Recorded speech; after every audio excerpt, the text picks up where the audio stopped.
Hola, ¿qué tal? ¿Cómo están? Bienvenidos a todos a Monitor Económico, aquí en el canal 5 Días. Es un gusto poder compartir con ustedes este espacio donde estamos como cada mañana con toda la información del ámbito económico y financiero aquí en el canal 5 Días.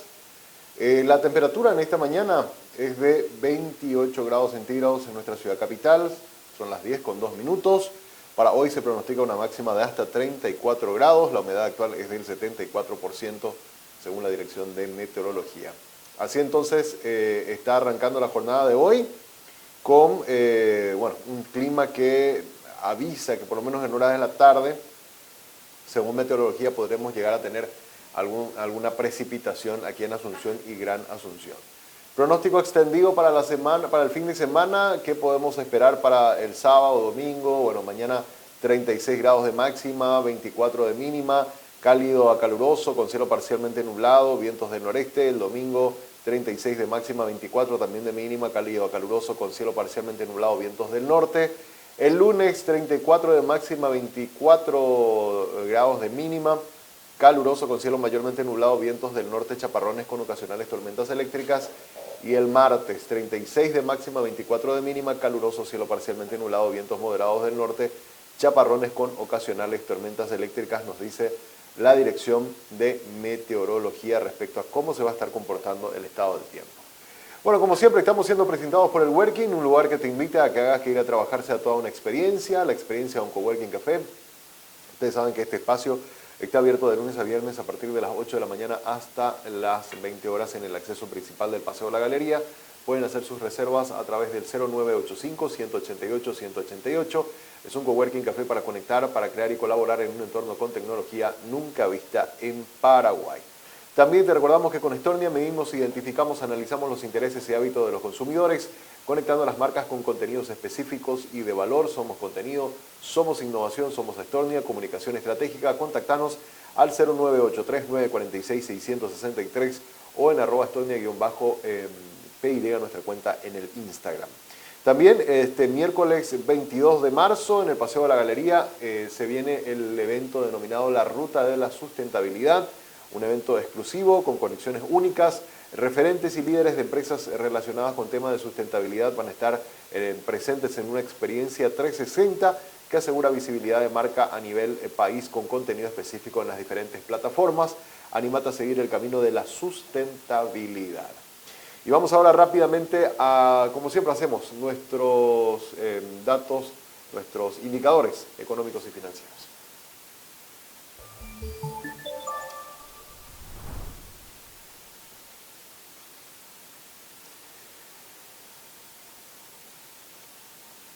Vamos a comenzar a mirar algunos datos del pizarrón, cómo se encuentra el dólar en la compra y el real, el peso y el euro. En la compra te decía el dólar a 7.200 guaraníes, en la venta 7.300. El real está a la compra a 1.370, en la venta 1.440. El peso argentino a 18 guaraníes a la compra, 23 en la venta. Y el euro 7.500 a la compra, 7.950 en la venta. Este es el tablero entonces de cómo estamos en precios entonces de las monedas el día de hoy.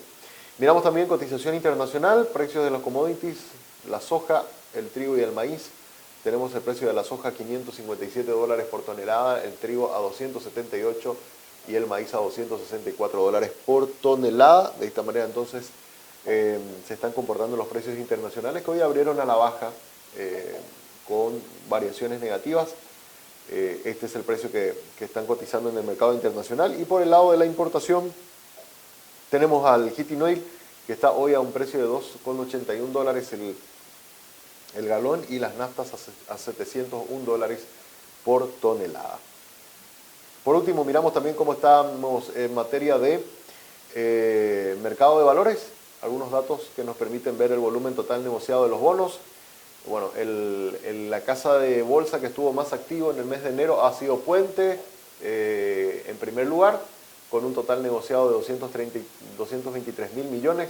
En segundo lugar, Basa Capital, 186.000 millones. Cadien, en tercer lugar, 141.000 millones. Cuarto lugar, Regional, 124.000 millones. Y en quinto lugar, Itaú Invest, con 46.711 millones de guaraníes. Completan la lista. Investor, Avalon, Valores, Azu Capital, Capital Market, FAIS, One Asset, Traders Pro y Millenia Capital. El total negociado en bonos es lo que nos dice el informe de la Bolsa de Valores de Asunción, que hace un reporte de los datos del mes de enero con esta estadística. Muy bien, hasta aquí nuestro repaso por los indicadores. Vamos ahora a hacer una breve pausa. A la vuelta seguimos con más de Monitor Económico.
This next part's my favorite part, cause it's time to shine.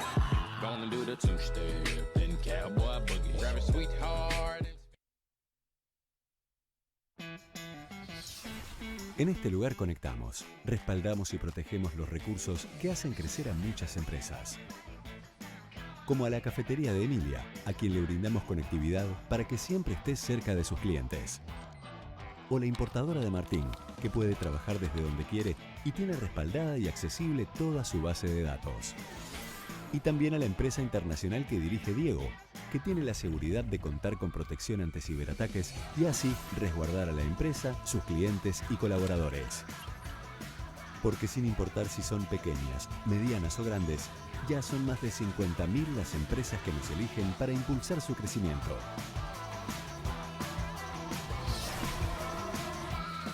Tigo Business. Conexiones que impulsan. La vida está hecha de momentos. Algunos son cálidos y tiernos. Otros, un poco más íntimos. Y también están aquellos divertidos e inolvidables. Pero hay algo que todos estos momentos tienen en común. Nuestras ganas de compartir contigo y de darte el mejor servicio. Ogausho, 22 años acompañándote en todos tus momentos. Volvemos al cole con grandes beneficios y te ayudamos con la lista de útiles con las tarjetas de crédito Continental. Del 1 al 15 de febrero, ahorra 20% más 6 cuotas sin intereses en librerías y papelerías de todo el país, así como en comercios adheridos. Límite de compra más bases y condiciones, consultalos en bancontinental.com.py. Continental, inspirados en la grandeza paraguaya. Todo lo que me diste no fue lo suficiente para que me quedara contigo para siempre. ATR llegó la conexión total de personal y conectó a todo el barrio. Peña Personal, tampoco lo que quieras que vas a alegrarte. Conexión total, ahora tenemos fútbol y más para darte. Peña Personal, mejora tu conexión, porque vos lo merecías.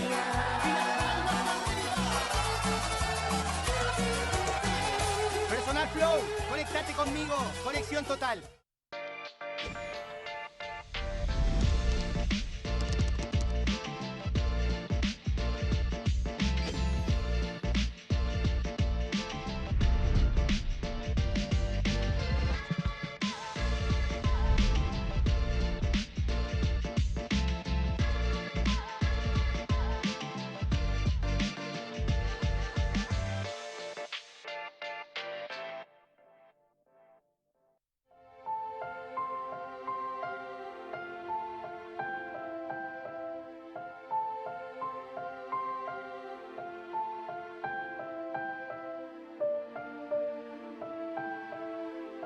Si tenés algo que contar, contalo. Hablar es la mejor manera de resolver, acompañar, proteger, crecer. Hablemos.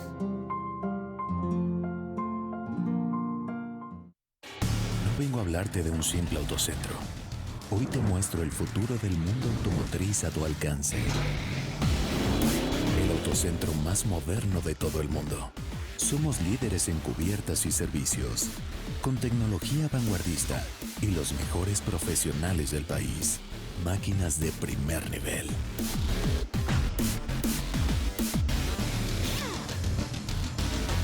Vení y viví la experiencia Exbri.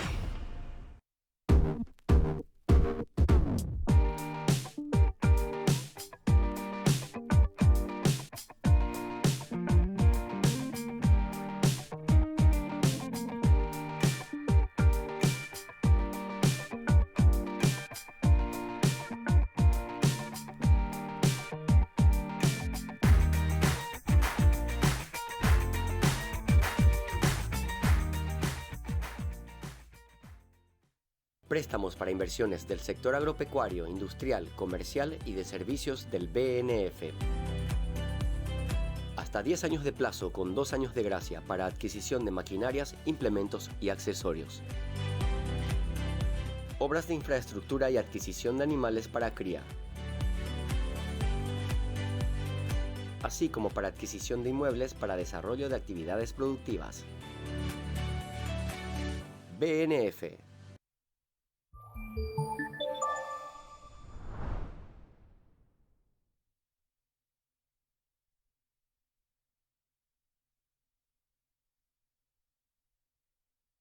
Famosa Avenida Atlántida, y allá de fondo se ve un poquito las montañas del Pan de Azúcar. Esto es en Río de Janeiro, realmente hermosa, como siempre, la ciudad de Río de Janeiro, y sobre todo Copacabana, digamos que es uno de los barrios más movidos de la ciudad. Mucho sol, eso es importante porque es una ciudad donde llueve mucho, ¿verdad? Y cuando hay sol así, la gente va y aprovecha. Ahora son las 10 de la mañana con 14 minutos, en la misma hora que tenemos nosotros. Lo tienen en este momento en Río de Janeiro. Estas son imágenes en vivo y en directo. Ustedes saben que estamos en plena temporada alta también, ¿verdad? Hasta finales de febrero hay mucha gente. Sobre todo ahora comienza a llenarse porque comienza la época de carnaval. Entonces hay mucha gente en Río de Janeiro aprovechando sus vacaciones y van a esta ciudad. Y Copacabana es uno de los barrios más famosos de Río de Janeiro, antiguamente llamado Sacopenapa. Debe su actual nombre a la visita de la Virgen de Copacabana, cuyo santuario se encuentra también en Copacabana, Bolivia. Localizada en el sur de la ciudad, Copacabana tiene una playa en forma de media luna que es apodada la Princesa del Mar debido a las décadas del 30, 40 y 50, digamos, cuando se hizo muy famosa. Es un barrio de bohemia, de glamour y de riqueza. Copacabana dio origen a numerosos eventos y movimientos artísticos, convirtiéndose en referencia turística. El barrio tiene una gran cantidad de restaurantes, cines, bancos, sinagogas, tradicionalmente abiertas a la comunidad judía carioca, locales comerciales y teatros. A partir de la década de los 60, la fama creciente atrajo más moradores de lo que el área puede recibir de forma confortable, y Copacabana sufrió con la especulación inmobiliaria hasta llenarse de predios altos con departamentos minúsculos. El lugar se convirtió en un microclima brasilero, uniendo familias de clases diferentes en esa ajustada porción de tierra entre el mar y la montaña. Copacabana está conformado por 109 calles en las que viven unas 147.000 personas de todas las clases sociales, lo que le da cuenta a la alta densidad de la población de la zona. Con 358 habitantes por hectárea, es uno de los 3 barrios con mayor densidad de Río de Janeiro, solo por debajo de Rocinha, que también está en Río, ¿verdad? Y cuando uno sube al Pan de Azúcar, ¿verdad? Cuando uno va de viaje y sube al Pan de Azúcar con el teleférico, bueno, la playa que se ve ahí enfrente es justamente la playa de Copacabana, o una de las playas que se ve, porque se ven algunas también que están ahí cerca, pero la que mejor se ve y que te queda de fondo siempre es Copacabana. Es muy linda playa. Muchos paraguayos también en este enero por lo menos han ido a la ciudad de Río de Janeiro, y por supuesto muchos sí o sí pasan por Copacabana, donde hay la mayor actividad, ¿verdad? Las otras playas son muy lindas, Ipanema es muy linda, ¿verdad? Barra de Tijuca también es muy linda, pero donde está realmente el centro de la movida siempre es en Copacabana, que es el lugar que hoy visitamos a través de nuestras cámaras internacionales en esta mañana aquí en Monitor Económico. Muy bien, nos vamos ahora rápidamente al análisis del día. Vamos a seguir mirando algunos datos de los indicadores financieros que publicaba el Banco Central del Paraguay. Uno de ellos es cómo están el costo del dinero cuando se trata, o cómo están el precio de los créditos en dólares. Vamos a ver las tasas activas, los promedios ponderados de moneda extranjera y cómo fueron variando. Ahí tenemos la gráfica, nos muestra cómo a diciembre del año pasado habían bajado a menos del 6% y hoy está en torno del 8%, cerró por lo menos hasta el mes de diciembre y no ha variado demasiado todavía en este primer mes de enero, pero está en torno a 8% el promedio ponderado del crédito bancario en dólares. Es lo que nos está diciendo el Banco Central en su último informe sobre indicadores financieros, que nos muestra esta evolución. Fíjense ustedes cómo en un año ha ido aumentando, ¿verdad? Y obviamente el que toma crédito en dólares mira las tasas, pero también mira la cotización de monedas. Ya estábamos mostrando cómo abría hoy el mercado cambiario, entonces hay una combinación un poco ahí de riesgos que siempre están muy latentes para aquellos que operan con la moneda extranjera. Miramos por producto, vamos a mirar las tasas activas por cada uno de los productos, fijémonos de qué manera se está comportando también los créditos. Por ejemplo, créditos comerciales, estamos viendo ahí, están a una tasa promedio de 7,97, los créditos personales de consumo están cobrando un promedio de 8,64, los préstamos para el desarrollo 7,96 y los préstamos para la vivienda en dólares, siempre estamos hablando, 9%, 9,01% es lo que están cobrando en promedio los bancos cuando hablamos del financiamiento con moneda extranjera. Entonces, estos son los números para ir teniendo en cuenta si usted opera con moneda extranjera, porque es una persona, por ejemplo, que hace importación o hace exportación también, ¿verdad? Sobre todo los exportadores que reciben ingresos en dólares y se financian mayoritariamente en esa moneda. Estos son algunos datos interesantes para tener en cuenta a la hora de hacer sus planes de inversión, a ver cómo están los precios de cada uno de los productos de financiamiento que están cobrando los bancos. Muy bien, hasta aquí nuestro espacio de análisis. A la vuelta venimos ya con nuestro tema del día. Hoy vamos a hablar sobre el gasto público. La idea es analizar profundamente qué acciones se tienen que tomar a partir del próximo gobierno para ir mejorando la calidad del gasto público. Es un tema que se habla mucho, pero que, lastimosamente cada vez que se analiza el presupuesto se toman decisiones que, más que ayudar, lo que están haciendo es perjudicar la situación de las finanzas públicas con más aumentos del gasto rígido. Pero vamos a hablar con economistas, con un economista que es nuestro invitado al día de hoy, para entrar en detalle qué se puede hacer y cuál es el camino en realidad para que Paraguay deje de ser uno de los países que peor gasta sus recursos públicos, según los propios informes de organismos internacionales. Así que a la vuelta de la pausa hablamos del tema.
This next part's my favorite part, 'cause it's time to shine. Gonna do the two-step, then cowboy boogie. Grab a sweetheart. En este lugar conectamos, respaldamos y protegemos los recursos que hacen crecer a muchas empresas. Como a la cafetería de Emilia, a quien le brindamos conectividad para que siempre esté cerca de sus clientes. O la importadora de Martín, que puede trabajar desde donde quiere y tiene respaldada y accesible toda su base de datos. Y también a la empresa internacional que dirige Diego, que tiene la seguridad de contar con protección ante ciberataques y así resguardar a la empresa, sus clientes y colaboradores. Porque sin importar si son pequeñas, medianas o grandes, ya son más de 50.000 las empresas que nos eligen para impulsar su crecimiento.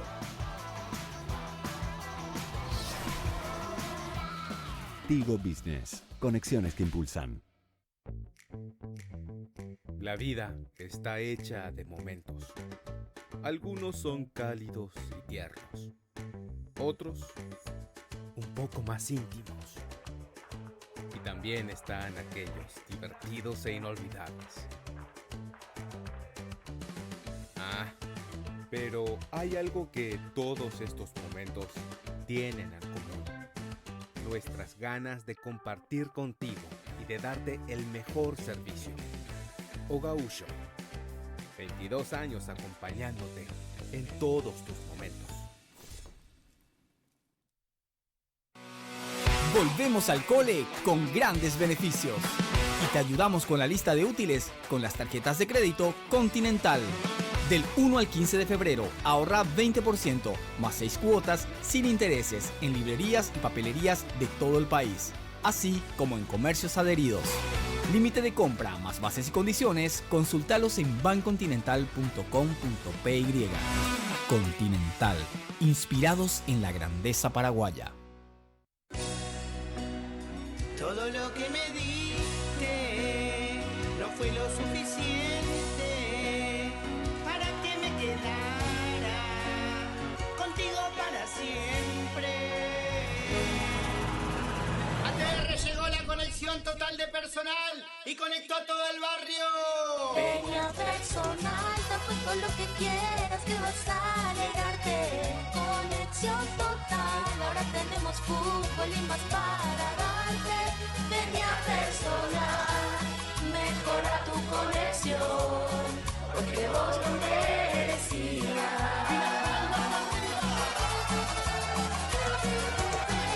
Personal Flow, conéctate conmigo, conexión total.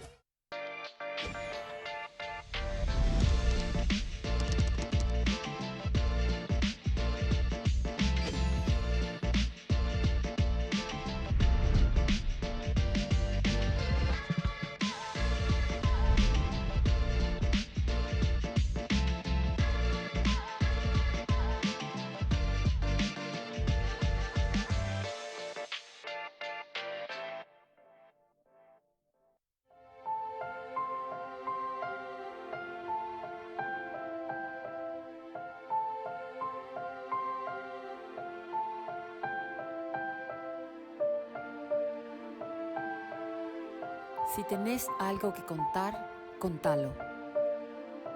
Hablar es la mejor manera de resolver, acompañar, proteger, crecer. Hablemos.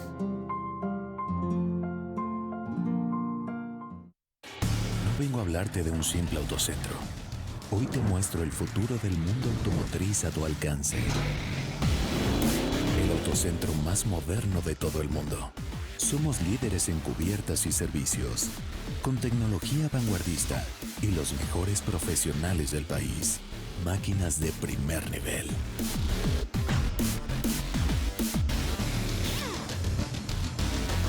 Vení y viví la experiencia Exbri.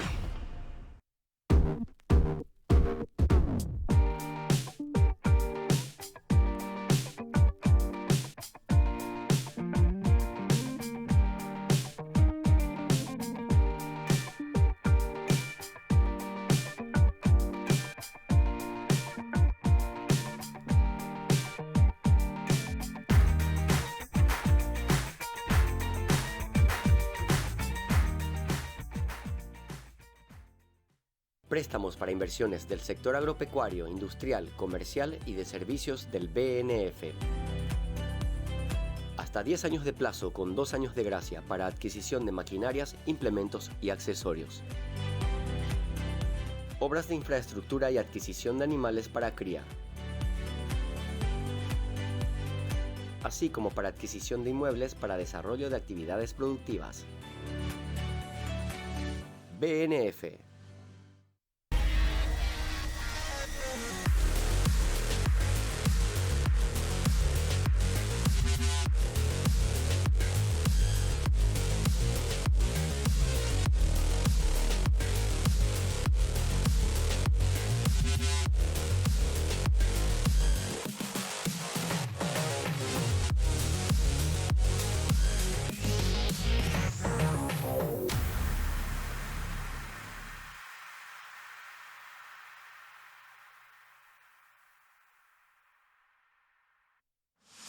Grandes beneficios en Farmaoliva con Banco Continental. Todos los martes, pagando con las tarjetas de crédito Continental, en todas las sucursales de Farmaoliva tenés 35% de ahorro, más 3 cuotas, sin intereses. Beneficio sujeto al límite de compra. Más información en bancontinental.com.py. Continental, inspirados en la grandeza paraguaya. Estamos impulsando la educación digital contigo. En un mundo cada vez más conectado, buscamos contribuir con la calidad educativa de nuestros niños, niñas y jóvenes, dando acceso a un mundo de oportunidades a través de la tecnología, promoviendo el uso responsable y seguro de Internet y las redes sociales, trabajando para que nuestros maestros adquieran nuevas capacidades y que mediante la tecnología enriquezcan sus clases. Enfocándonos también en las mujeres para que potencien sus emprendimientos y desarrollen su liderazgo apoyándose en la tecnología. Y capacitando a niños y adolescentes para las habilidades que demandará el futuro. Con el compromiso de seguir impulsando la educación digital contigo. Entérate más en tigo.com.py.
Los fondos patrimoniales de inversión son una manera sencilla y accesible para convertir tus ahorros en inversión. Con una mínima inversión inicial, tu capital se incorpora a un portfolio administrado por especialistas que buscan optimizar la mejor combinación de retorno-riesgo, teniendo la posibilidad de disponer de tu dinero en un plazo mínimo de 48 horas. De acuerdo a tu perfil de inversor y a tus objetivos financieros, Puente te ofrece fondos de renta fija en dólares y fondos de renta fija en guaraníes, conformados por bonos públicos y privados, así como CDAs, aportan rendimientos estables, liquidez y preservación del capital. Con el asesoramiento de nuestros especialistas, invertís en el fondo que más se ajusta a tus necesidades, accediendo a reportes y análisis que te ayudarán a tomar las mejores decisiones. ¿Estás listo para convertir tus ahorros en inversión? Ingresa a puentefondos.com.py y abrí tu cuenta. Puente, administradora de fondos patrimoniales de inversión, Sociedad Anónima.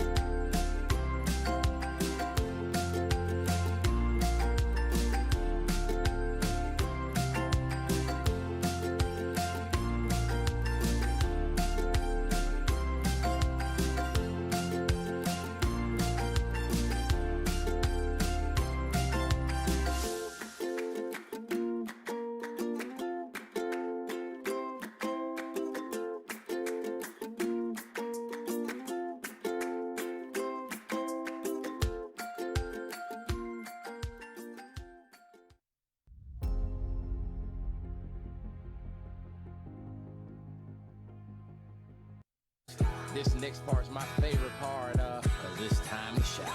Gonna do the two-step, then cowboy boogie. Grab a sweetheart.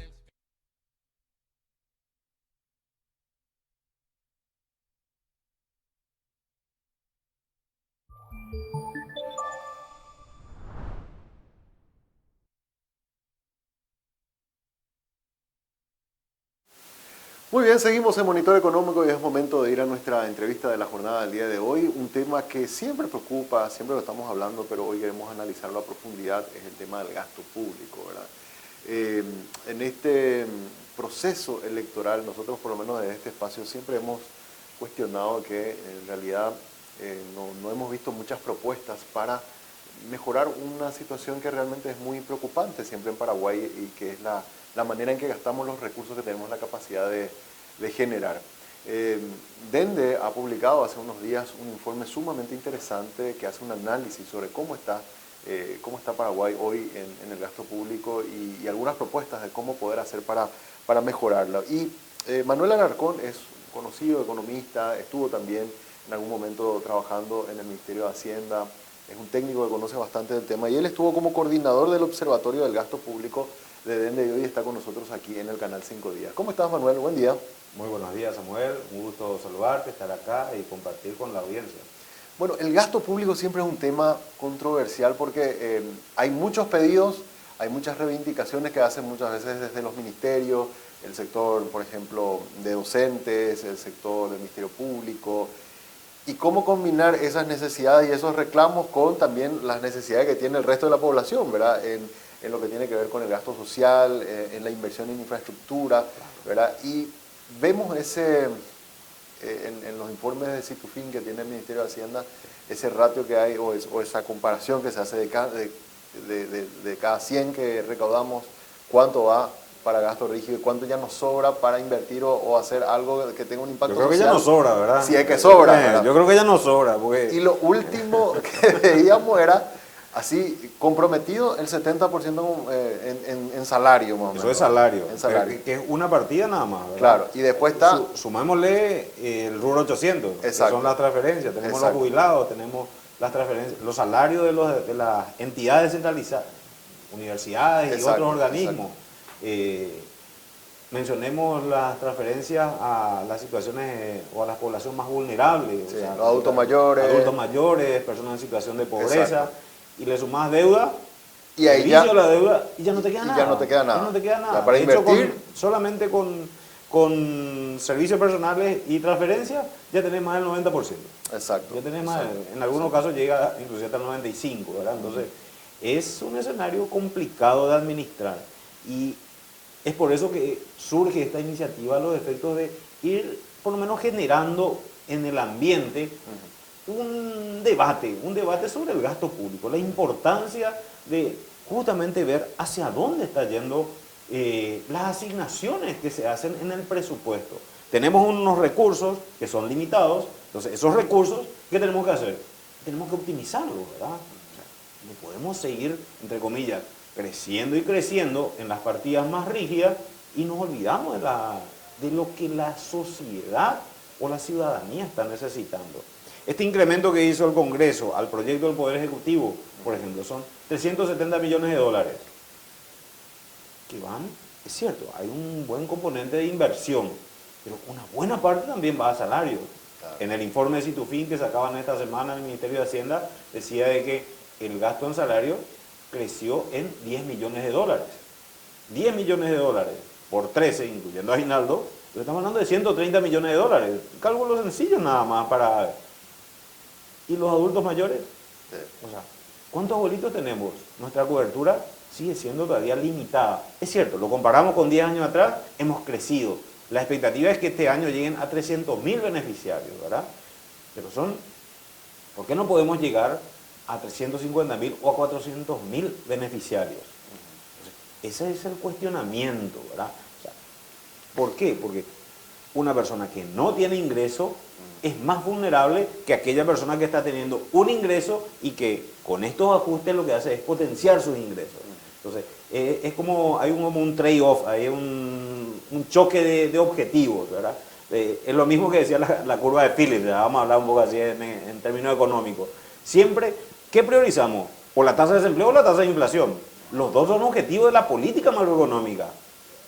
Y muchas veces la tasa de desempleo es la prioridad, porque las personas tienen que tener ingresos. Claro. Es más peligroso que no tengan ingresos. ¿Por qué? Porque si una persona no tiene ingresos, ¿qué hace? De alguna manera tendrá que generar ese ingreso. Y ahí se pueden potenciar algunos elementos que no queremos y que son nocivos para la sociedad. La delincuencia, los robos, esto, lo otro. Entonces, muchas veces, pues, los periodos de crisis, la lección nos muestra, año 2008, crisis de pandemia, ¿qué hicieron todos los países? Optaron por políticas expansivas. Y no solamente política fiscal, sino política monetaria expansiva. Eso significa que nuestra prioridad es generar puestos de trabajo, que la gente cuente con un ingreso. Entonces, y queda subordinada la inflación en un segundo plano. Obviamente, cuando se estabilizan las cosas, ahí sí, la inflación de vuelta hay que cuidarla, ¿verdad? Claro. Porque también hace que el salario real vaya cayendo, ¿verdad? Entonces, cada vez puede comprar menos cosas con el mismo salario. Entonces, esa es un poco la preocupación que tenemos nosotros, ¿verdad? Mejorar la asignación que se hacen de esos escasos recursos, ¿verdad?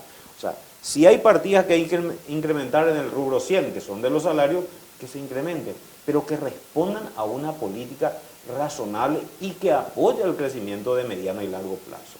Entonces, si vamos a llevar adelante una política de expansión de la deuda pública, que eso se traduzca en un mejoramiento de la infraestructura, en donde tengamos déficit. Tenemos déficit en casi todos los sectores, ¿verdad? En donde actúa el sector público, estamos hablando de educación, estamos hablando de salud, estamos hablando en rutas, estamos hablando de puertos, aeropuertos, etc. Entonces, ¿qué queremos hacer? Y definamos nuestra hoja de ruta y trabajemos en función de eso. Entonces, ese es un poco lo que... Y ahí te hago una consulta, Manuel. ¿Cómo poder hacer? Porque a veces parece el presupuesto es un cúmulo de buenas intenciones que al final cuando llega al Congreso termina en cualquier cosa y vos en realidad en enero lo que estás haciendo es un control de daños, exacto, ¿verdad? Y ver cómo tapar todos los agujeros que te acaban de hacer, ¿verdad? Sí. Porque, a ver, y hablando con la gente del Ministerio de Hacienda, uno ve, bueno, estamos queriendo bajar ese 70% de gastos rígidos que tenemos, este es nuestro objetivo, qué sé yo, se presenta y después el Congreso te aumenta salarios y te incorpora, creo que en este presupuesto se incorporaron como 1.300 nuevos cargos, ¿verdad? Y eso tenés que administrarlo, ¿verdad? Entonces, todas las proyecciones que tenías de algún tipo de inversión, comenzás a tijerearlo para pasar esos fondos a responder estos nuevos compromisos que te asumieron. Y ahí uno piensa, bueno, uno se pregunta, ¿en qué momento vamos a comenzar nosotros a invertir para desarrollarnos si es que estamos siempre salvando nomás salario de gente que nos van metiendo dentro de la bolsa? Sí. Ese es el desafío, y no es menor.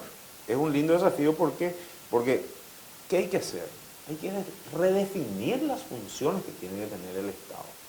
Entonces, es un lindo trabajo. Haciéndolo bien haciendo, ¿verdad? O sea, se viene trabajando en una nueva ley de ministerio, en una nueva ley de la función pública, o sea, que se tiene una nueva ley de contrataciones públicas, o sea, se van trabajando y se van haciendo. La preocupación siempre es que no se desvirtúe por el camino. La ley 1626, que data de hace 20 años, era muy buena en su momento, porque generó como una hoja de ruta a seguir, pero después salieron las excepciones. Entonces, vos no podés tener excepciones a una ley. Entonces, ahí hay un problema constitucional de vuelta, porque no tenemos prelación dentro de las leyes.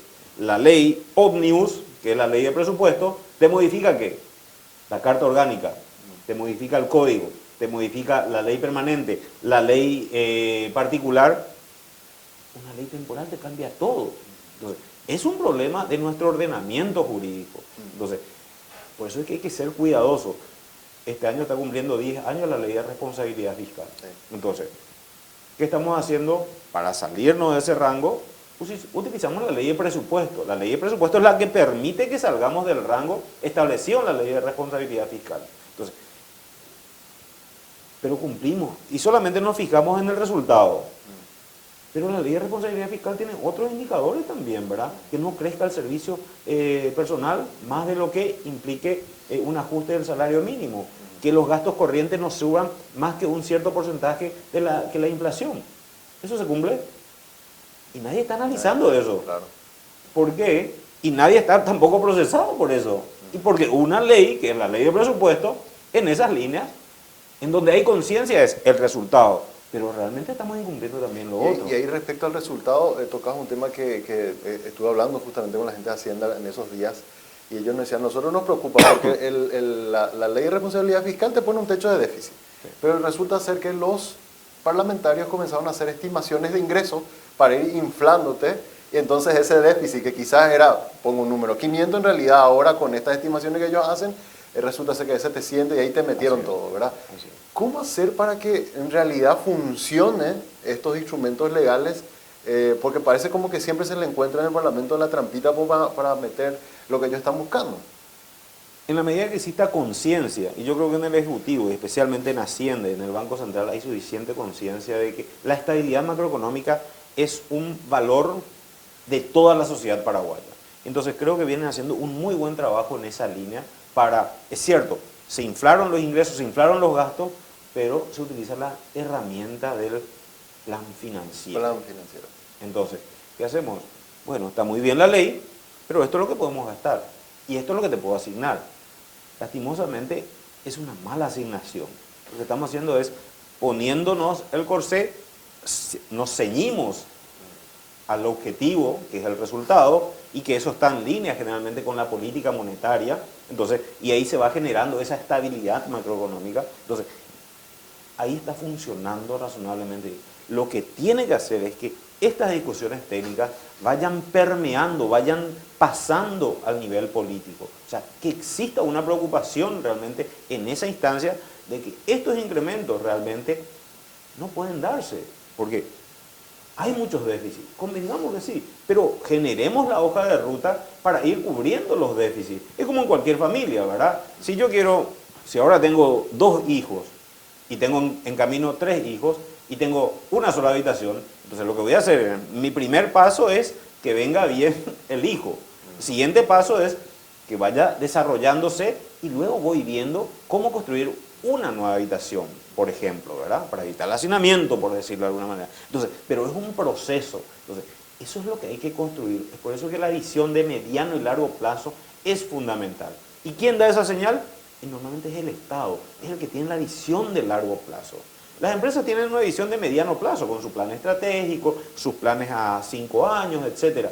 Pero el que da una visión de largo plazo siempre es el Estado. Entonces, ¿qué termina haciendo el sector privado? Alineándose a esos objetivos de largo plazo. ¿Por qué? Porque en esa visión de largo plazo, obviamente tenemos algunos números. ¿Cuál es el ingreso per cápita que deseamos tener, no sé, en el 2050, por ejemplo, ¿verdad? O pongámonos objetivos intermedios, del 2030, 2040 y 2050, por ejemplo. Entonces, en la medida en que esto vayamos trabajando, vamos a ir viendo de que se puede ir discutiendo un montón de cosas. Porque hoy no podés perder, no sé, para irte a San Lorenzo, perdés 1 hora 30 minutos, 1 hora pico. Eso está bien y no está bien, porque son 3 horas ida y vuelta. Claro. Entonces, son 3 horas que podría o destinarlo a algo más productivo, en el sentido de generar riqueza, o por lo menos de destinarlo a ocio compartiendo con la familia, por ejemplo, ¿verdad? Entonces, son elementos que obviamente tenemos que ir tratando, viendo. Son problemas existentes y deben de tener una respuesta desde la política pública. Pero es difícil si no tenemos los recursos. Exacto. Entonces, por eso es que hay que ser cuidadoso en cómo vamos asignando estos escasos recursos. Y ahí te consulto, ¿qué en la visión que ustedes tienen en Dende, el camino para ir resolviendo estos problemas que estamos hablando, nace por tener más instrumentos legales que vayan limitando o por un consenso político o una combinación de ambos casos, como para que el que venga en agosto, asumiendo un nuevo gobierno, sea quien sea, por lo menos diga, bueno, por acá hay que empezar para solucionar este problema? Sí, el objetivo nuestro es generar conciencia, ese es el primer elemento. En la medida en que se vaya generando conciencia, tenemos los elementos como para generar un quiebre en la tendencia. Entonces, eso es lo importante. Y ese quiebre en la tendencia se da cuando vos estás convencido. Ah, no, pero esto es lo que debemos hacer. Entonces, el futuro gobierno que vaya a asumir en agosto, como estás mencionando, tiene que saber que los recursos son más que limitados y están todos preasignados. Entonces, ¿qué hacer? Nadie tiene, bueno, con esto vamos a generar X recursos adicionales. ¿Tenemos posibilidad? Y no, porque el instrumento fantástico de la política fiscal que fue utilizada, y en algún caso casi mal utilizada, que es la deuda pública, está llegando a su límite. Exacto. Está llegando a su límite. Entonces, ¿qué tenés que hacer? Y bueno, empecemos a generar nuevos recursos. ¿Dónde? Vamos a negociar el anexo C del Tratado de Itaipú. Parece que ya está cerrado. Parece que si ya está cerrado, no hay más dólares que generar ahí, ¿verdad? Entonces, se te van acotando, se te van cerrando las puertas, ¿verdad? Entonces, bueno, hagamos una nueva reforma tributaria. ¿Estaríamos dispuestos a...? ¿A quién le metemos otra la mano en el bolsillo? Sí, entonces, y el sector privado dice, bueno, llevamos 20 años de estar apostando a esto, ¿verdad? Y ese esfuerzo del sector privado. Pero necesitamos ver el esfuerzo del sector público también, ¿verdad? Entonces, ¿cómo empezamos a cortar la grasa? ¿Cómo sacamos aquello que está de más? ¿Cómo empezamos a eliminar esa duplicación, triplicación o cuadruplicación de funciones que se observa? Y no es fácil. Y en algún sentido va a implicar cambio del chip, pero no es fácil. Pero hay que hacerlo. Una vez hay que empezar a hablarlo, hay que discutirlo y definir esa hoja de ruta. Porque ni siquiera estamos hablando de... Estos son casi incendios que hay. El problema de la seguridad social es un problema gravísimo, sí, que no lo estamos avisorando. Entonces, hay que esperar a que colapse. En el año 2003 colapsó, el 2004 colapsó la caja bancaria. Sí. Y todos los jubilados... Y el perjuicio que generó a tanta gente. Y sí, las personas tuvieron que ver resignado 60% de sus ingresos. Exacto. ¿Qué hacer? Hubo gente que murió por depresión. Entonces, tenemos que llegar a ese tipo de situación para que empecemos a tomar conciencia. Porque cuando no tenés, ¿verdad? Y yo creo que muchos de los que están en el sector público saben de que ya pasamos por esto. O sea, había momentos en donde no se le pagaba, se demoraba 15 y llegó hasta 20 días de demora para el pago del salario. O sea, terminó enero, ya estamos en el 20 de febrero y todavía no se pagaba el salario. O sea, hacer un poco de memoria nada más, no hace falta irse demasiado. Estamos hablando de 20 años atrás nada más. Muchos de los funcionarios que están hoy en día estaban en ese momento. Entonces, no hay que ser tampoco tan pesimista, ¿verdad? Pero hay que ser cautos. No, pero es una realidad.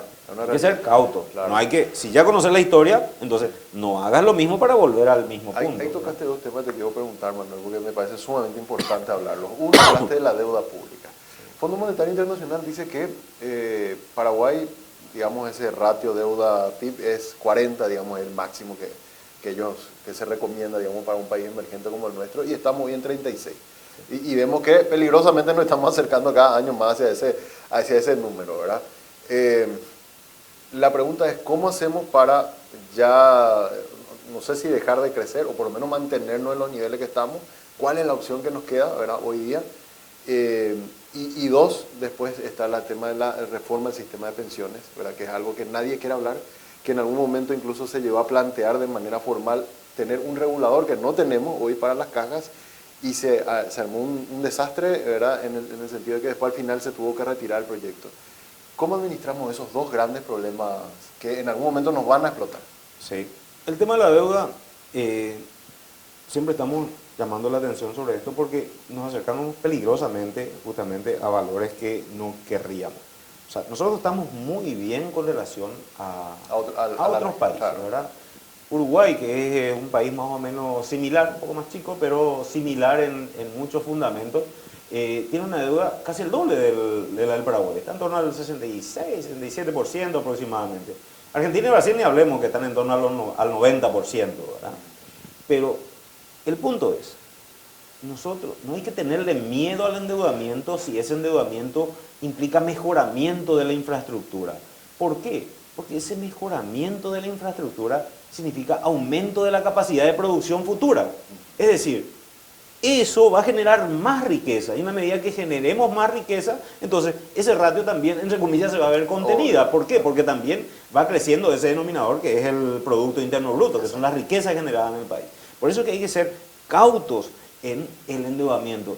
Tenemos que hacer, pero hagámoslo para aquello que vaya a generar más riqueza, ¿verdad? Entonces, Y el sector público, ¿dónde entra? Entra generalmente en donde la inversión privada no tiene la suficiente rentabilidad, pero genera externalidades.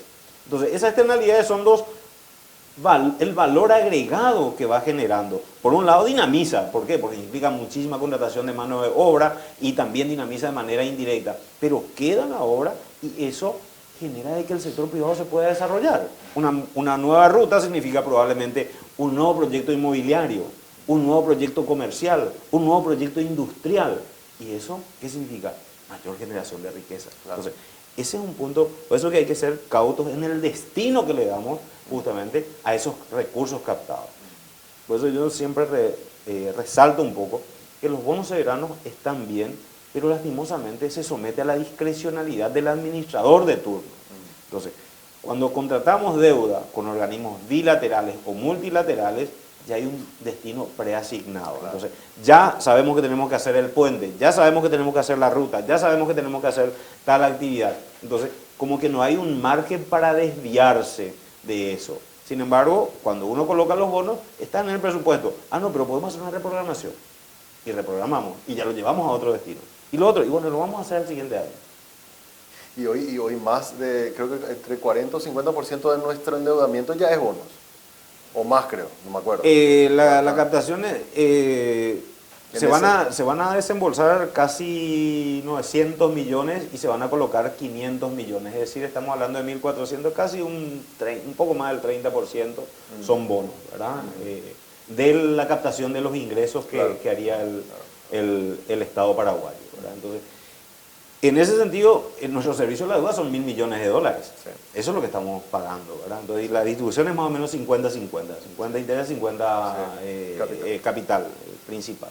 Entonces, eso es lo que hay que hacer, ser cauto, ¿verdad? Entonces, generar un ambiente apropiado y paralelamente, de vuelta insisto, cortar la grasa, sacar, está tan de moda ahora la lipoescultura, y bueno, sería bueno meterle al Estado también a una muy buena lipoescultura para que sacar toda entonces sacar toda esa grasa y bueno, y finalmente eso vamos a redestinar hacia otros sectores, ¿verdad? Entonces ahí se van generando los espacios y eso es lo que hay que trabajar, ¿verdad? Y las urgencias del sistema de pensiones, porque a ver, ahí tenemos el lío de la caja fiscal que nos está comiendo cada vez más recursos del presupuesto. Y también los déficits que hay en todas las otras cajas del sector privado, ¿verdad? Y que no tienen un regulador, nadie que lo controle, y eso parece como una bomba de que está haciendo tic-tac y todo el mundo estamos mirando hacia otro lado, pero es algo que en algún momento puede explotar. Realmente siempre hay una discusión. Por ejemplo, yo le suelo escuchar al IPS, dice, lo que pasa es que los recursos son de los trabajadores. Es cierto, hay aporte, pero lo que no queda claro es el modelo de seguridad social que nosotros tenemos. Nosotros tenemos un sistema de capitalización individual como lo tiene Chile o como lo tiene Uruguay. Nosotros tenemos un sistema de reparto. El sistema de reparto significa de que el activo le paga la jubilación al pasivo. Es decir, lo tuyo no es tuyo. Realmente lo que vos estás haciendo estás aportando para pagarle al que ya se fue. Entonces vos lo que tenés que apostar es que vengan más para que te paguen a vos cuando te retires. Claro. Entonces, así es como funciona el sistema de reparto. Entonces, ¿hay que ser cuidadoso con los recursos? Sí, claro que hay que ser cuidadoso. Digo, entonces hay que empezar a hacer una reforma grande. El IPS no puede seguir teniendo salud. No puede seguir teniendo salud, porque es un gasto creciente. Crece la población y el gasto sanitario es siempre un gasto creciente. Entonces, ¿y qué va a hacer? Y lo que viene haciendo todos los años, la ley de presupuesto hace de que de vuelta no se cumpla lo que dice la Carta Orgánica del IPS en lo que debe de destinarse a salud, a pensiones y a gastos administrativos, porque la ley de presupuesto lo permite. Entonces, ¿qué hay que hacer? Y empezar a ver el modelo de 1950, en donde el Ministerio de Salud no podía llevar adelante eso. Entonces, bueno, generemos acá que el Instituto de Previsión Social también haga servicio sanitario. Creo que ese modelo en aquel momento estaba válido, estamos hablando de 70 años, más de 70 años, pero hay que empezar a migrar, hay que empezar a trabajar en la descentralización también y a comprometer. O sea, no podemos tener, es cierto, un Estado unitario, pero si queremos que realmente las políticas lleguen a la población, hay que empezar a descentralizar, hay que empezar a trabajar con los municipios. Los órganos de control tienen que funcionar. No evitar el bypass que normalmente hacen un montón de intendentes, por ejemplo. Para evitar la Contraloría se van al Tribunal de Cuentas, por ejemplo. Ya se van directo a lo jurisdiccional, entonces con eso ya estoy listo. Nadie no me puede objetar nada, porque es el orden de prelación, ¿verdad? Claro. Entonces, hay que ser cuidadoso y trabajar en esa línea, ¿verdad? En materia previsional, no esperemos que alguien nos defina la agenda. Cuando presentamos el proyecto de reforma del sistema provisional fue en la década de los 90, una reforma integral. ¿Por qué? Porque había una ley que decía que teníamos que cumplir ese requisito y se presentó. ¿Se aprobó? No se aprobó. ¿Se discutió? No, quedó archivado.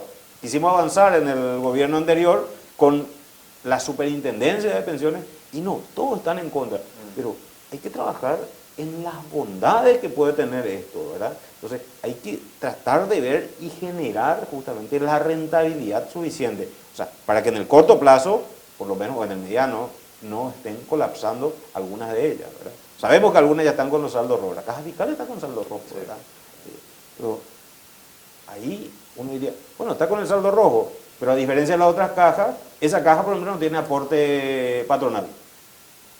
El único aporte es el del trabajador, 16%. Entonces dice, bueno, listo, ya está. El empleador no aporta luego, entonces se paga con impuestos. O sea, generemos, las reglas son totalmente diferentes en el sector privado, en el sector bancario, en el sector municipal, en el sector, bueno, ferroviario casi ya no existe, ¿verdad? Y en el sector del Estado. Y además que hay una inequidad en la regla, porque uno se puede jubilar a los 25, el otro a los 30, el otro a los 40, no está como ordenada la casa, ¿verdad?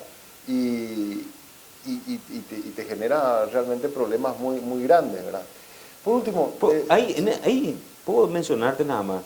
Es tan peligroso nuestro sistema de seguridad social que una misma persona cree que puede tener 5 jubilaciones. Una misma persona, 5 jubilaciones, cuando 4 de 5 personas no tienen jubilación. Una persona puede tener 5. Te doy un ejemplo. Un funcionario de la ANDE aporta al IPS y a la caja de la ANDE. Si fue a trabajar en Itaipú, probablemente también tiene la caja de jubilaciones de Itaipú. Si fue profesor docente, que fue una persona probablemente bien instruida y con perfil, también es docente. Entonces, va a tener jubilación de la ANDE, jubilación de IPS, jubilación de Cajuy y como docente jubilación de la Caja Fiscal. Y lo más probable es que haya hecho un aporte a la seguridad, a la mutual. 5 jubilaciones de una persona. Qué bárbaro. Parece un despropósito. Pero es posible. No es que es posible. Hay casos. Sí, por eso es un despropósito. Entonces, ahí te das cuenta de que lastimosamente el sistema está mal estructurado. Porque no hay por un árbitro que diga, che, Manuel, vamos a tener 4, o sea, vamos a ordenar esto. Pero 2 luego ya está mal. Claro. O sea, por tener 4, no. O sea, exacto. No se entiende eso. No, por eso. Hay que sentarse a discutir y decir las cosas más o menos como son, ¿verdad? O sea, tratar de sacarse un poco los banderíos, esto, lo otro. O sea, acá lo que hay que asegurar siempre es que no se vea afectado el bienestar de los que ya están. O sea, lo que vos estás recibiendo, entonces eso tiene que estar, o sea, hay que asegurar eso. Porque si no, ahí es donde se genera el temor. No, me van a tocar la jubilación, porque hace 20 años le sacaron 60% a muchos de los jubilados bancarios. Entonces hay un temor. Que ese fue el cuco que se usó cuando se presentó el proyecto de ley, ¿verdad? De que mucha gente pensó que iba a ver, el que se está por jubilar o el que ya aportó 15 o 20 años tuvo ese miedo. Sí. ¿Verdad? O sea, si se va a hacer una reforma debería ser para la gente que está ingresando nuevo. Es lo ideal. O sea, siempre los procesos de reforma tienen un componente, porque los que van entrando tienen, como son productos con largo periodo de maduración, entre 20 y 25 años, entonces como que hay una gran acumulación de recursos en los primeros años hasta que lleguen las primeras jubilaciones. Entonces, ver un mecanismo de ir subsidiando para que esto no vaya cayendo, ¿verdad? Porque finalmente esto ya no va a tener la reposición porque los nuevos entran al nuevo sistema, ¿verdad? Entonces, y siempre la mayoría de los países lo que hacen es justamente tienden a cubrir con impuestos eso, ¿verdad? Hasta que desaparezca. Pero hay que hacerlo de manera ordenada. No es una tarea fácil, no es un trabajo menor, pero en algún momento hay que hacerlo, ¿verdad? Hay que empezar a discutir y a hablar. Una última para cerrar, Manuel, porque me encanta la charla. Dende pronosticó o dio un pronóstico del PIB de crecimiento del PIB muy interesante para este año, ¿verdad? Sí. Creo que es uno de los más optimistas. Al término de este primer mes del año y con los datos que se están teniendo ahora en febrero de cómo viene la cosecha de la soja y alguna actividad, ¿creen que está en línea con lo que ustedes pronosticaron? Creemos que está, las pérdidas no fueron importantes, entonces creemos de que se va a tener una zafra muy buena, hablando con distintos productores y gremios, porque acá lo que pasa en el sector agrícola y lo que pase con la soja es como que te define un poco la hoja de ruta también de lo que va a ocurrir en el año. Creemos de que está en esa línea, creemos que podríamos estar en un crecimiento del 6%, creemos que el tipo de cambio tendría que apreciarse, ir para atrás en la medida en que vaya entrando las divisas. Vemos que también la inflación podría estar en un rango mucho más controlable de lo que se tuvo el año anterior, ¿verdad? El Banco Central esperaba 4.1, ¿ustedes esperan más o menos por ahí? No, estamos un poco más altos, estamos en torno casi al 6%, ¿verdad? 5,5 o 6%. Sí, ese es un poco el rango. De continuarse no creemos que vaya a cambiar mucho porque se tuvieron las lluvias en los momentos apropiados, ¿verdad? Entonces, eso posibilitó. Se generaron también elementos favorables. Siempre de las crisis hay que sacar elementos positivos, por ejemplo. El año pasado fue un año malísimo para la soja, sí, pero fue un año buenísimo para el maíz, por ejemplo. Produjimos 6 millones de toneladas, o sea, cosa que el Paraguay no lo hacía. Entonces, ¿y cuál es el cultivo alternativo a la soja? Es justamente el maíz y el trigo, ¿verdad? Entonces, hay posibilidades de que esto se pueda encadenar y seguir. Entonces, hay perspectivas razonablemente buenas. ¿Y el cambio de gobierno genera alguna incertidumbre o no cambiaría mucho, digamos, las perspectivas? En lo personal no he visto un documento sobre cuáles son los programas de gobierno, pero en general diríamos que ambos candidatos, los que están liderando las encuestas, son bastante conservadores, ¿verdad? Entonces, un cambio de timón yo no creo que se pueda dar. Tampoco se tienen los recursos para hacer un cambio de timón muy fuerte, ¿verdad? Entonces, creemos de que es importante que la ciudadanía también empiece a demandar un poco qué es lo que van a hacer, ¿verdad? Claro, o sea, salir un poco de la discusión del día a día, del partido, de esto, lo otro, y hablar de programas. De todo esto que estuvimos hablando. De esto, por ejemplo, ¿verdad? Hay muchos otros temas, ¿verdad? Pero totalmente. Manuel, te agradezco mucho por haber estado con nosotros acá, charlando un poco sobre este informe y bueno, gracias por visitarnos. No, por favor, Samuel, a las órdenes. El economista Manuel Aragón hablando con nosotros en la mañana del día de hoy. Gasto público es el tema que estuvimos conversando, también sistema de pensiones, algo que preocupa bastante. Con esto cerramos hoy Monitor Económico, agradeciendo a ustedes por su sintonía. Nos encontramos el próximo lunes a partir de las 10 de la mañana. Que tengan un muy buen fin de semana.